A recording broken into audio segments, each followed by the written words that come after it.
अनुषंगिक संगठन है मेंस के साथ में, वो प्रतिवर्ष एक कार्यक्रम करता है। 10 वर्षों से भी ज़्यादा समय से वो कार्यक्रम होता है। 23 सितंबर को हर साल 3 मूर्ति पर हम हाइफा विजय दिवस के रूप में मनाते हैं। इसकी पृष्ठभूमि ऐसी है कि इजराइल का जब उदय नहीं हुआ था 1918 में, जब ऑटोमन एम्पायर वहाँ पर काबिज था, तब ब्रिटिश आर्मी ने एक कैवलरी थी, 61 कैवलरी इसको भी कहते हैं, तो वो ऊँट सवार सेना थी, उनको वहाँ पर भेजा गया और उन्होंने उसमें भारतीय सैनिकों की बहुत बड़ी टोली थी, जिसमें से करीब 800 सैनिकों ने बाद में जान भी गंवाई। पर उसमें मेजर दलपत सिंह के नेतृत्व में और हाइफा का जो पोर्ट शहर था उस पर रातों रात विजय प्राप्त की, और वो पहली जमीन थी जो भारत के सहयोग से इजराइल ने अपने हासिल की। तो इस प्रकार से भारतीय सैनिकों का जो योगदान इजराइल की को उसकी पहली जमीन दिलाने में था, उसको हम प्रतिवर्ष याद करते हैं। और उसी का जो प्रतीक स्वरूप 3 मूर्ति का जो चौक है दिल्ली में, जो अब नेहरू तारामंडल और 3 मूर्ति भवन के का जो चौक कहलाता है, उसको 3 मूर्ति के नाम से जानते हैं। उसका नाम जो है वो भी अब परिवर्तित कर दिया। वो भी हमारा ही संगठन है, उसके लिए एक बहुत बड़ा अभियान चला रखा था और हम चाहते थे कि उसमें हाइफा का नाम जोड़ा जाए।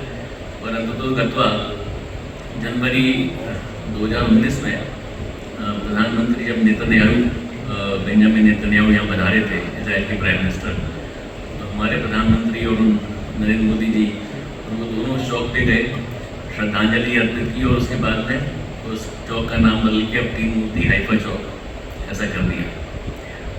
प्रतिवर्ष जो हम कार्यक्रम करते हैं उसमें एनडीएमसी का योगदान रहता है। एनडीएमसी वहाँ सजावट करता है, बाकी सब संसाधन वहाँ हम लोगों को मुहैया कराता है। हमारी भूमिका उसमें एक सहयोगी की रहती है, और जितने भी उसमें अतिथियों को आमंत्रित हम करते हैं तो वो सब इंडो इजराइल फ्रेंडशिप फोरम करता है। और ये भी एक प्रसन्नता का विषय है कि हर साल उसमें इजरायली एम्बेसडर और इजरायली एम्बेसी की बहुत भूमिका रहती है। वो लोग बढ़ चढ़ के इसमें हिस्सा लेते हैं।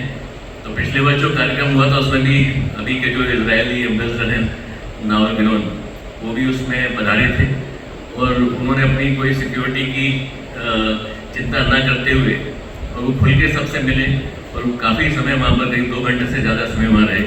आदरणीय भाई साहब भी वहाँ थे और हम सभी में से बहुत सारे लोग वहाँ उपस्थित रहे। तो एक ये ऐसा इवेंट बन गया है जिसको अब धीरे धीरे मान्यता मिल रही है, लोग पहचानने लगे हैं। लोग जब वहाँ से गुजरते हैं तो वो देखते हैं कि 3 मूर्ति जो है इसका कुछ संबंध भारत और इजराइल के संबंधों से है।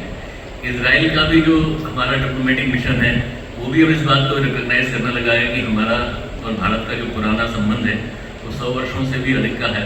और उसमें जो ये हाइफा की लड़ाई थी, हाइफा की जो विजय थी, उसका बहुत बड़ा योगदान उसमें रहा है।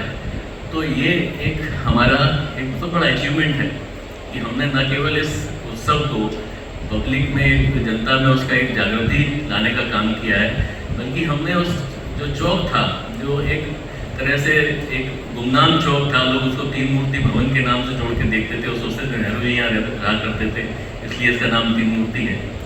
तो ऐसे लोगों में जागरूकता भी लाने का हमने काम किया और उसके बाद उसका नामकरण भी परिवर्तित करके 3 मूर्ति हाइफा चौक करने का भी जो प्रयास हुआ आदरणीय भाई साहब इंद्रेश कुमार जी के मार्गदर्शन में, वो भी एक बहुत बड़ी सफलता हमारे संगठन की है।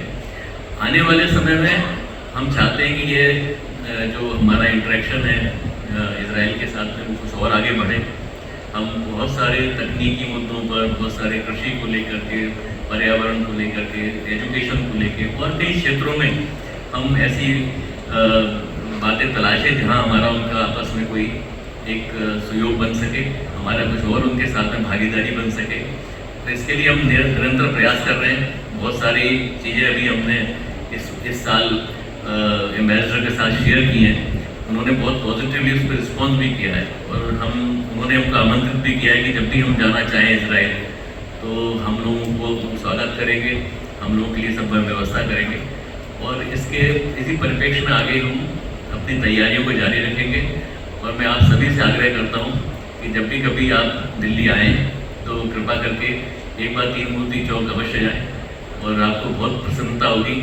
और हमारे जो वीर सैनिक थे जिन्होंने इतनी बड़ी लड़ाई लड़ी, परमार्थ के लिए लड़ाई लड़ना बहुत मुश्किल होता है, क्योंकि लोग तो अपने लिए अपने देश की लड़ाई लड़ते हैं, पर दूसरे देश की लड़ाई लड़ के और शहादत करने का ये अपने आप में एक अनोखा स्तंभ है।